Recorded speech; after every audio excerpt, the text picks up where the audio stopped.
Okay, good morning student. Today बेटा जो आज का हमारा टॉपिक है वो लास्ट टॉपिक है डिटर्मिनेंट का। क्योंकि डिटर्मिनेंट हम कब कर चुके हैं, डिटर्मिनेंट से इक्वेशंस हम फाइंड कर चुके हैं 2x + 3y + 3z ऐसे इक्वेशन हम फाइंड कर चुके हैं। बट हमने कभी भी उसका इनवर्स का यूज़ करके कभी ऐसी इक्वेशन फाइंड नहीं की 2/x - 3/y + 3/z 1/x + 1/y + 1/z 3/x - 1/y + 2/z इस तरह की इक्वेशंस हमने अभी तक फाइंड नहीं की। ठीक है, तो आज हम इन्हीं को फाइंड करेंगे कि कैसे कैसे अगर ये इक्वेशंस हमारे पेपर में आ जाती हैं तो हम इनको कैसे ए इनवर्स का फॉर्मूला यूज़ करके सॉल्व करेंगे। तो आपको तो पता ही है कि अगर इक्वेशन एक्स लीनियर इक्वेशन की फॉर्म में है 2x + 3y + 3z, आप क्या लगाते हो, ax = b का फॉर्मूला यूज़ करते हो। वहाँ से आप क्या पता लगाते हो, वहाँ से आप पता लगाते हो कि x = a इनवर्स b है। ठीक है, इस तरह की इक्वेशन कन्वर्ट करते हो आप। तो आपने क्या करना है, पहले 1/x को कैपिटल X मान लो, 1/y को कैपिटल Y मान लो, 1/z को कैपिटल Z मान लो। तो पूरी इक्वेशन ट्रांसफॉर्म हो जाएगी कैसे, 2x - 3y + 3z = 10, x + y + z = 10, 3x - y + 2z = 30। अब ये इक्वेशन आपकी बन गई है। ठीक है, आपने क्या करना है, इस इक्वेशन को ax = b की फॉर्म में लिख लो। किसमें लिख लो, ax = b की फॉर्म में। अब जो आपकी ए मैट्रिक्स है वो किसके इक्वल होगी, जो आपकी ए मैट्रिक्स है कोफिशिएंट के इक्वल होगी। 2 - 3 3 2 - 3 3 1 1 1 1 1 1 3 - 1 2 3 - 1 2। x क्या है आपका, x y z, b क्या है 10 10 13 10 10 13। इतना आ गया। अगर ax = b है, अगर ax = b है तो x की वैल्यू क्या होगी, x की वैल्यू होगी a इनवर्स b। ठीक है, तो इसका मतलब हमको इनवर्स निकालना पड़ेगा। कैसे निकालेंगे इनवर्स को, हम चेक करते हैं। तो हमारे पास जनाब ये मैट्रिक्स आ गई। तो पहले तो हम इसका डिटर्मिनेंट निकालेंगे, क्योंकि अगर उसका डिटर्मिनेंट एग्जिस्ट करेगा, अगर वो नॉन सिंगुलर मैट्रिक्स होगी तभी उसका इनवर्स एग्जिस्ट करेगा। तो डिटर्मिनेंट आपको निकालना होता है 2 + 1 + 3 2 - 3 + 3 - 1 - 3। तो ये तो डिटर्मिनेंट निकालोगे, आपके डिटर्मिनेंट की वैल्यू सॉल्व करके आ रही है -9 which is not equal to 0। अब आपका determinant does not equal to 0 आ रहा है, मतलब आपकी नॉन सिंगुलर मैट्रिक्स है। अगर आपकी नॉन सिंगुलर मैट्रिक्स है तो इसका इनवर्स तो भाई एग्जिस्ट करेगा। ये कौन सी मैट्रिक्स है, ये है नॉन सिंगुलर मैट्रिक्स है, तो इसका इनवर्स एग्जिस्ट करेगा। तो इनवर्स निकालने के लिए आपको फॉर्मूला पता है, ए इनवर्स इसकी इक्वल होता है एडजॉइंट ए ओवर मोड ए। तो मोड ए तो हम निकाल ही चुके हो, एडजॉइंट ए निकालना है। कैसे निकालेंगे, C11 मतलब को फैक्टर निकालेंगे उसका। तो को फैक्टर कैसे निकालेंगे, C11 किसकी इक्वल होगा, पहली वन और 1 का मतलब रो, पहली रो पहला कॉलम छोड़ दो, क्या बचा 1 - 1 1 2 1 - 1 1 2। तो इसकी वैल्यू कितनी आई, 2 + 1 3।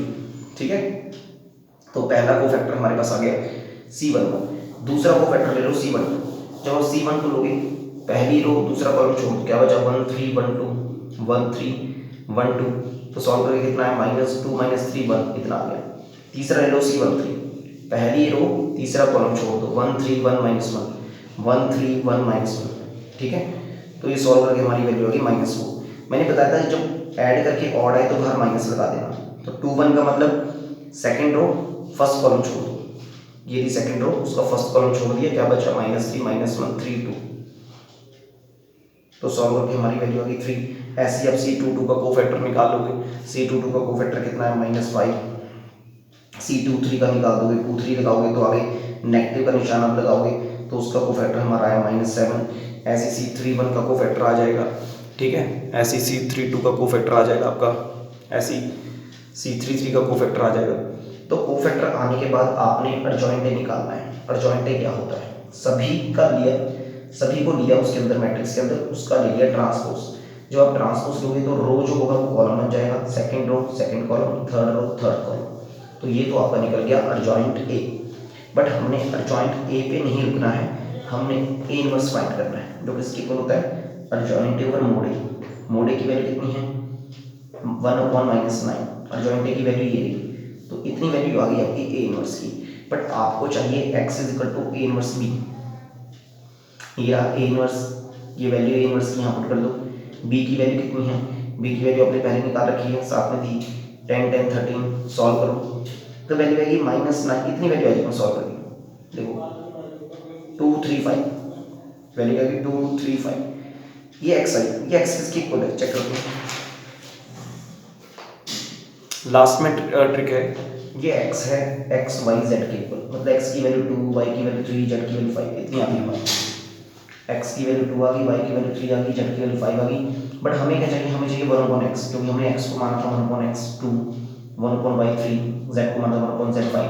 तो ओरिजिनल x y z की वैल्यू आ गई आपकी 1/2, 1/3, 1/5, ठीक है। तो ये आ गई। तो ये साथ में एक प्रैक्टिस हम दिया कि आप खुद घर से सॉल्व करना, सेम ऐसे ही करना है। आगे चलते हैं, आगे आपका नया टॉपिक शुरू होता है मैथ का, कंटिन्यूटी। ये थोड़ा मुश्किल टॉपिक है, समझने के लिए मुश्किल है, करने के लिए आसान, इसलिए ध्यान से समझना ये है क्या। तो कंटिन्यूटी इंपॉर्टेंट टॉपिक है आपके मैथ का। अगर आप फर्स्ट टाइम पे इसको समझ जाए तो आपको सम्स करने में आसानी होगी, वरना आप उसको अंडरस्टैंड नहीं करोगे, आप सिर्फ सम करोगे, आपके सम सही भी होंगे बट समझने में प्रॉब्लम होगी कि इसका मतलब क्या है। तो देखो कंटिन्यूटी क्या होती है, हर चीज़ को कंटिन्यूटी तब कहा जाता है जब वो कंटिन्यूस फ्लो करे। अगर कोई चीज़ कंटिन्यूस फ्लो कर रही है तो उसको हम कंटिन्यूटी कहते हैं। अगर मैं कहूँ यार ये कंटिन्यूटी है, अगर मैं एक लाइन ले लूँ, जैसे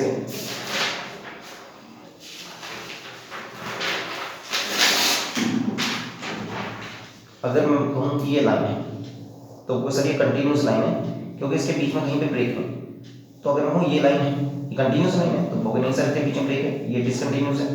जिस चीज़ को आप विदाउट पेन उठा के बना सकें वो कंटिन्यूस होती है, अगर जहाँ पे आपका हाथ उठता है वो डिसकंटिन्यूस होती है। कैसे? तो हम इसको मैथ, ये तो हमारा था समझने की फॉर्म, बट मैथमेटिकल फॉर्म में कंटिन्यूस किसको कहेंगे चेक करते हैं। फंक्शन ले लिया f x equal to 1। F x कोई फंक्शन है, उसकी वैल्यू 1 आती है जब x की value less than equal to 0 होती है, ठीक है। जब x की value less than equal to 0 होती है तो फंक्शन की वैल्यू 1 आती है, और 2 तब आती है जब x की वैल्यू ग्रेटर देन 0 होती है। 0 से बड़ी होने पे फंक्शन 2 शो करता है, 0 से छोटा होने पे फंक्शन 1 शो करता है। तो चेक करते हैं इसका मतलब क्या है। हम अगर इस फंक्शन को प्लॉट करें, इसका ग्राफ बनाएं,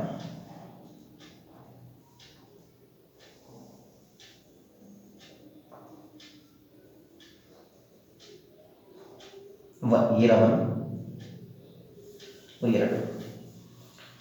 तो अगर मैं इधर से इधर जा रहा हूँ तो इधर क्या शो हो रहा है, इधर है x लेस देन 0। जब x 0 से छोटा है, जब x की वैल्यू 0 से छोटी है तो इधर होगी लेफ्ट हैंड साइड पे, तो उसकी वैल्यू किसके इक्वल आ रही है। जब x की वैल्यू, जब x 1 से छोटा 0 से छोटा है, जब x 0 से छोटा है तो उसकी वैल्यू कितनी आ रही है, 1 आ रही है हर पॉइंट पे। यहाँ पे भी 1 है, यहाँ पे 1 है, यहाँ पे 1 है, यहाँ पे 1 है, यहाँ तक कि जब x की वैल्यू इक्वल टू 0 के लिए भी 1 है तो भाई यहाँ पे भी वैल्यू 1 है। समझ नहीं बात, क्योंकि इसको ऐसे लिखा था ना उसने, x less than equal to 0, मतलब लेस देन के लिए भी इक्वल टू के लिए भी 1 ही शो कर रहा है। बट जब x ग्रेटर देन 0 हो रहा है, ध्यान से, जब x ग्रेटर देन 0 हो रहा है, x की वैल्यू जब 0 से बड़ी है तो वैल्यू कितनी आ रही है, 2 शो कर रहा है। यहाँ पे भी, यहाँ पे भी, यहाँ पे भी, हर पॉइंट पे 2 शो कर रहा है। बट x इक्वल टू 0 पे 2 नहीं शो कर रहा है, x इक्वल टू 0 पे 1 शो कर रहा है। समझ नहीं बात? तो हुआ क्या, तो इस चीज को कहते हैं left hand limit, left hand limit, और इसको कहते हैं राइट हैंड लिमिट। मतलब इसको लिखते कहते हैं left hand limit x approach to 0 negative. 0 negative का मतलब क्या है, 0 नेगेटिव का मतलब मैं 0 की तरफ जा रहा हूँ। 0 नेगेटिव का मतलब मैं 0 की तरफ जा रहा हूँ। कहाँ से जा रहा हूँ, नेगेटिव से जा रहा हूँ। समझेंगे बात? ये लेफ्ट हैंड लिमिट होती है, x less then 0 left hand limit. उसको लिखते कैसे हैं, लिमिट लगाते हैं x अप्रोच टू 0, मतलब 0 की तरफ जा रहे हो, बट कहाँ से जा रहे हो, नेगेटिव से जा रहे हो, इसलिए उसके ऊपर नेगेटिव का निशान। ठीक है, तो इस तरीके से लिखो, इसको लिखेंगे left hand limit F x function की। अब जो ये वाली वैल्यू आपको दिख रही है, ये क्या है, limit x approach to 0 positive. ये है बेटा आपकी लेफ्ट हैंड लिमिट, ये है आपकी right hand limit. Left hand limit की वैल्यू आ रही है 1 और राइट हैंड लिमिट की वैल्यू आ रही है 2। जब left hand limit right hand की इक्वल नहीं आएगी तो ये कंटिन्यूस नहीं होगा। ठीक है, ये फंक्शन कंटिन्यूस नहीं है क्योंकि इसमें लेफ्ट हैंड लिमिट राइट के इक्वल नहीं आएगी। जब लेफ्ट हैंड लिमिट राइट के इक्वल आएगी तब फंक्शन कंटिन्यूस होगा। ठीक है, तो ये तो कंटिन्यूस नहीं। आगे चलते हैं, अलग फंक्शन लेते हैं। तो मैंने अगला फंक्शन लिया बेटा ये वाला F X 1 x does not equal to 0 2 X equal to zero, तो does not equal to zero के लिए 1 है, इक्वल टू जीरो के लिए 2 है। तो चेक करते हैं इसका क्या है। देखो आपको एफ एक्स दे रखा है 1 when x does not equal to zero, और 2 दे रखा है when x equal to zero. Does not equal to zero का मतलब क्या है? Does not equal to zero का मतलब जीरो से बढ़ने पे भी जीरो से छोटे होने पे भी फंक्शन की वैल्यू क्या रहेगी? 1 रहेगी। ग्राफ प्लॉट करते हैं, positive negative x axis, y positive y negative, y की वैल्यू 1, ये 0। जब x 0 से छोटा है, ये virtual x does not equal to मतलब 2 पॉइंट्स है, x does not equal to 0 का मतलब ये भी हो सकता है, ये भी हो सकता है, ठीक है। तो पहले अगर मैं लेफ्ट हैंड में चेक करूँ x less then 0, x less then 0 ले रहा हूँ तो मैं कहाँ हूँ? तो मैं इधर हूँ।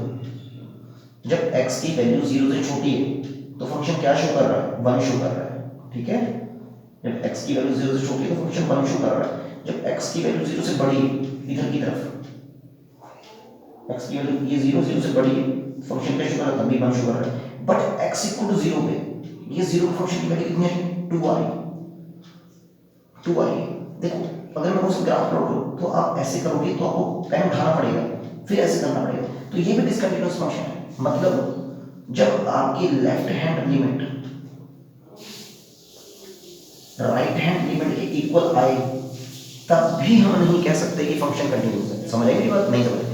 अगर लेफ्ट हैंड लिमिट राइट के इक्वल आ भी जाती है तब भी हम पूरी तरह से नहीं कह सकते कि फंक्शन कंटिन्यूअस है, जब तक, क्योंकि आपकी जो एफ फंक्शन की वैल्यू है एक्स इक्वल टू 0 की वैल्यू है, फंक्शन में जब 0 पुट कर रहे हैं ये दोनों तो इक्वल आ रहे हैं, बट ये इक्वल नहीं आ रही। क्यों? इसकी वैल्यू 1 आ रही है, इसकी वैल्यू 1 आ रही है, इसकी कितनी आ रही है? 2। जब तक ये तीनों इक्वल नहीं होते तब तक फंक्शन कंटिन्यूअस नहीं होता। तो x इक्वल टू 0 पे फंक्शन की वैल्यू 2 आ रही है, मतलब ये फंक्शन कंटिन्यूअस नहीं है भाई, क्योंकि इसके फंक्शन की वैल्यू जो है सेम नहीं आ रही। फंक्शन की वैल्यू अगर सेम आती तो ये कंटिन्यूअस होता। चेक करते हैं, मैं एक फंक्शन देता हूँ, शायद उससे आपको क्लियर हो जाएगा।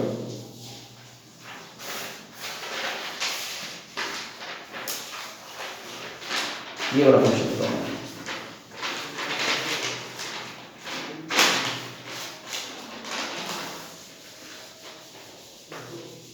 ये मैं कोई फंक्शन लेता हूँ F X 1 when x does not equal to 0, 1 when x equal to 0।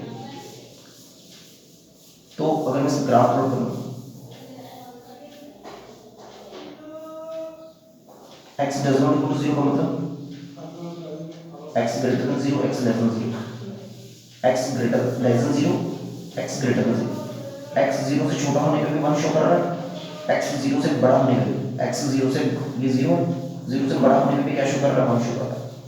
x 0 से बड़ा होने पर भी 1 शो कर रहा है, x 0 से छोटा होने पर भी 1 शो कर रहा है, और x इक्वल टू 0 पे भी क्या शो कर रहा है? 1 शो कर रहा है। मतलब ये फंक्शन ऐसे सीधा आराम से बन सकता है, बिना पेन उठाए बन रहा है, तो ये कंटिन्यूअस है। कैसे? इसकी जो लेफ्ट हैंड लिमिट है इसकी पहली तो राइट हैंड लिमिट के इक्वल है, और उसके बाद वो फंक्शन की लिमिट के भी इक्वल है। चेक करो इसकी वैल्यू कितनी है? 1, पॉजिटिव की वैल्यू 1, और इक्वल टू 0 पुट करने पे वैल्यू क्या है? 1, तो फंक्शन कंटिन्यूअस होगा। जब तक ये तीन कंडीशन फॉलो नहीं करेंगी तब तक फंक्शन कंटिन्यूअस नहीं होगा। अगर ये तीन कंडीशन फॉलो करती हैं तो आपका फंक्शन कंटिन्यूअस है, ठीक है। अब एक सम है, उस सम से आपको थोड़ा सा क्लियर हो जाएगा कि मैं कहना क्या चाहता हूँ।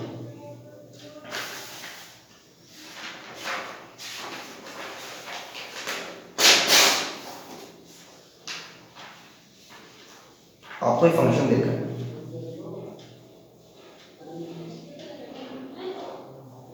F x equal to x minus 3।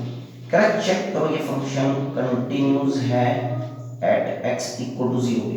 कैसे चेक करना? देखो आपने एक्स इक्वल टू 0 पे करेक्ट कंटिन्यूअस चेक करो, सिर्फ यही फंक्शन दे रखा है, तो मतलब इस फंक्शन को मैं दो बार लूंगा, पहले लेस देन 0 के लिए लूंगा, फिर मैं लिखूंगा, फिर ग्रेटर देन 0 के लिए लूंगा, लेफ्ट हैंड लिमिट के लिए लूंगा, राइट के लिए लूंगा, फिर इक्वल टू 0 के लिए लूंगा। तीनों के लिए चेक करूंगा कि फंक्शन कंटिन्यूअस है कि नहीं, ठीक है। तो मैंने क्या किया देखो ध्यान से,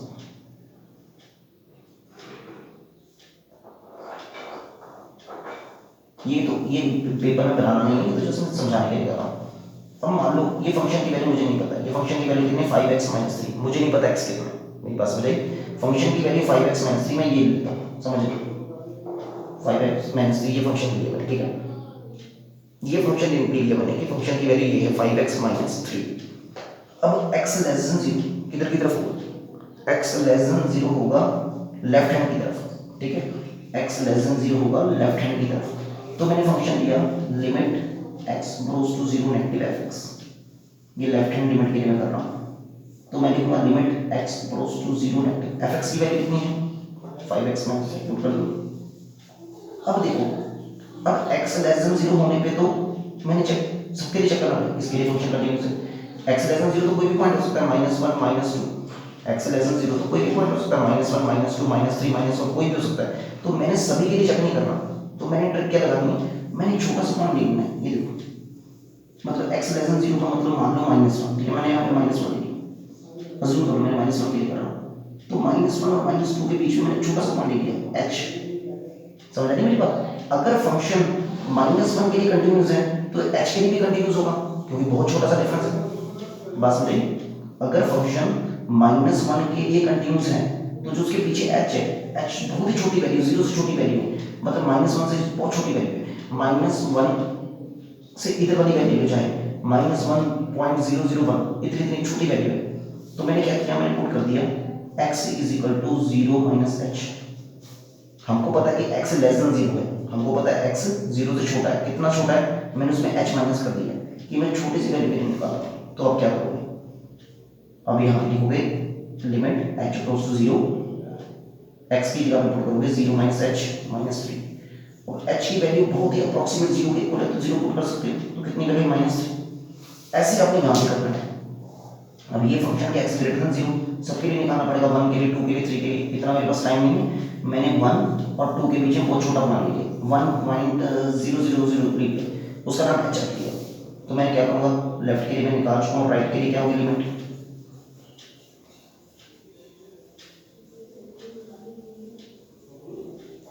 तो ठीक है, मैं क्या पुट करूँगा, मैं पुट करूँगा x is equal to 0 plus h।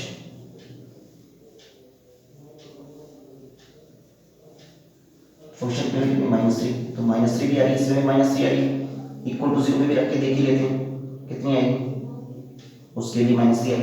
देखो लेफ्ट हैंड लिमिट राइट के इक्वल है, राइट वाली फंक्शन के इक्वल है, तीनों चीजें इक्वल आ गई, फंक्शन कंटिन्यूअस है एट x इक्वल 0 पे।